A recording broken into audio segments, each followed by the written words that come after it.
안녕하세요, 고원장입니다. 요새 내가 아무래도 ADHD 같다면서 의원에 방문하시는 분들이 많은데요, 그것 못지않게 우리 남편이 ADHD 같아요, 아들, 딸이 ADHD 같아요 라는 고민으로 찾아오시는 분들도 상당히 많으십니다. 오늘은 실제로 ADHD를 가지고 있을 때 보일 수 있는 모습들을 말씀드릴 테니 옆방에 누워 계신 그분이 이 내용과 비슷하다면 ADHD를 꼭 생각해 보세요. 주의사항은, 이 내용은 ADHD를 가진 분을 폄하하려는 의도가 아니라 주변에서 봤을 때의 모습이 이렇게 비춰질 수 있다는 것으로 가족분 관점의 이야기라는 것을 양해해 주시기 바랍니다.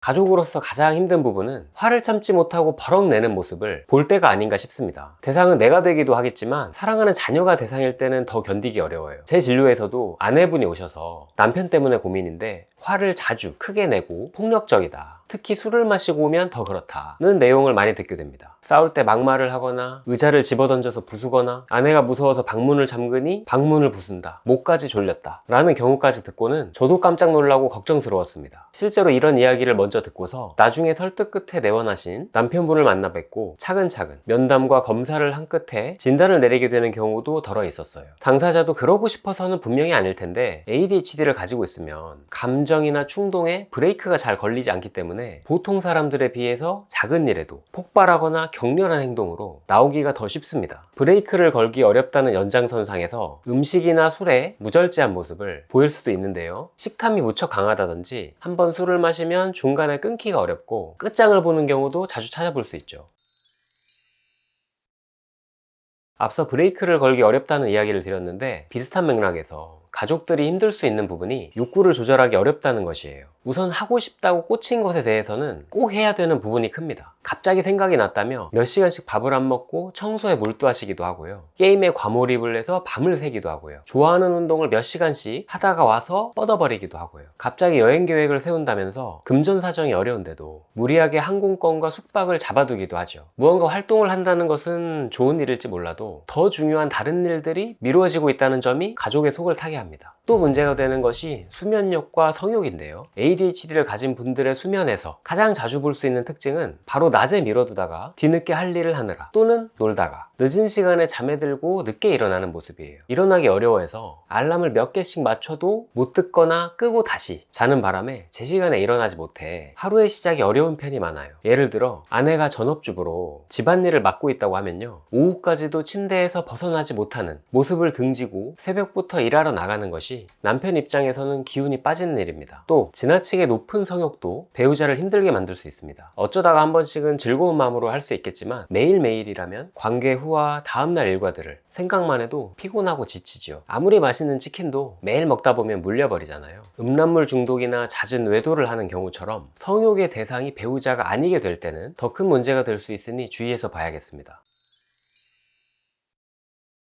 사실 앞서 이야기 드린 것과 연결되는 내용이기도 한데요, 주로 자녀를 둔 부모님이 고민으로 자주 이야기하시는 부분입니다. 가장 기본적으로 여기는 먹는 것, 자는 것, 씻는 것이 잘 안 되는 거예요. 주로 놀다가 늦게 자고 늦게 일어나는 패턴이 가장 흔하고요, 식사를 불규칙적으로 하는 편입니다. 뭔가 좋아하는 일을 할 때에는 오랫동안 끼니를 거르다가도 어느 순간 허기가 지면 평소보다 과식을 한다거나 말이죠. 먹고 자는 부분은 본인의 영역이라고 100번 양보하더라도 같이 사는 입장에서 골치 아픈 것이 바로 위생 문제입니다. 씻는 것을 미루는 분들이 정말 많으세요. 왜냐하면 귀찮으니까. 저도 진료 중에 며칠씩 못 씻고 왔다고 듣거나 땀 냄새를 종종 맡게 되거든요. 씻는 것의 연장선상에서 방 청소나 물건 정리 정돈이 너무 안 된다고도 많이 이야기를 듣습니다. 흔히 말하는 돼지우리 같다는 표현이 나오게끔 말이죠. 당사자와 면담 과정에서는 나는 어릴 때 좋아하는 것에 집중은 그런대로 했던 것 같고 크게 문제는 없었던 것 같다 라고 하시기도 하는데, 정리정돈에 대해 묻게 되면 자주 듣는 내용이 있어요. 저는 정리를 못 하지는 않는데 몰아서 하는 편이에요. 다들 그러지 않나요? 싶기도 하실 텐데, 보통 정리정돈을 잘하는 사람들은 어때요? 하고 물으신다면 그 답은 그때그때 하다 보니 몰아서 할 일이 크게 없습니다 입니다. 집이나 방의 모습이 아주 깔끔하지는 않아도 적당히 정리된 상태로 비슷하게 유지되는 거죠.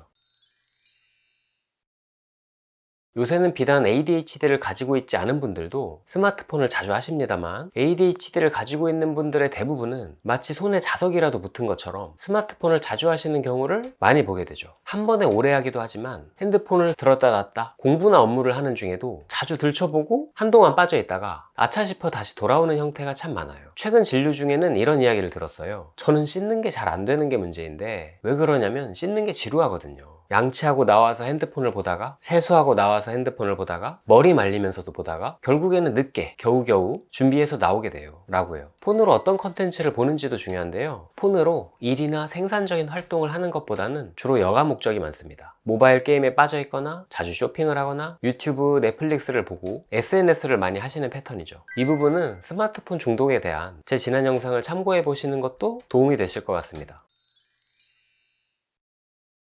또 많은 분들이 빡이 친다고 하시는 부분이 둘이 나눈 대화를 기억하지 못하고 하기로 한 일에 대해 약속을 지키지 않는 모습에서인데요. 어제는 분명 내일 분리수거를 하겠다, 음식물 쓰레기를 버리겠다 하고 약속을 했는데 오늘 왜 안 버려져 있냐고 물어보면 내가 언제 그랬냐 라고 합니다. 또는 한 2주 전에 여름휴가 계획 이야기를 해서 각자 예약을 하기로 했는데 호텔 예약을 했냐고 물으면 아 맞다, 오늘 꼭 할게, 이런 이야기가 나오는 거예요. 대화 중에는 나는 분명히 관계에 대한, 미래에 대한 진지한 이야기를 하고 있는데 시선이 나를 보는 게 아니라 엉뚱한 곳을 향하고 있습니다. 중간중간에 핸드폰을 보기도 하고요. 내가 금방 무슨 말을 했는지를 물으면 동문서답을 하는 그때 답답하고 기운이 쪽 빠져버리죠.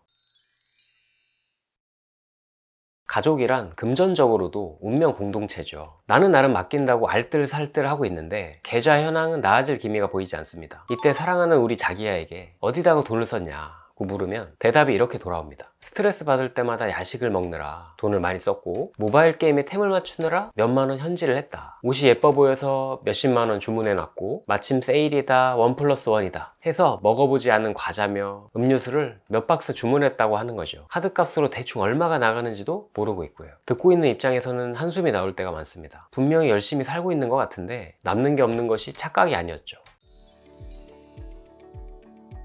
오늘 내용을 보시니 어떠신가요? 옆방에 누워있는 그분이 ADHD가 맞는 것 같으신가요? 그렇다면 가족분 스스로는 문제의식이 전혀 없다는 전제로 절대로 하면 안 되는 이야기가 있는데요, 네가 문제고 잘못이라는 식으로 너가 이러는 거 다 ADHD 증상이고 병이니까 병원에 가라 라는 이야기입니다. 그렇게 되면 가족분이 마음의 상처를 입고 부정하는 마음이 커지며 치료를 찾는 시기가 되려 멀어질 수 있습니다. 여전히 고민이 되실 텐데요, 그러면 다음 영상에서는 ADHD가 의심되는 가족을 대할 때 내가 어떻게 하면 좋을지에 대해서 이야기 드려보겠습니다.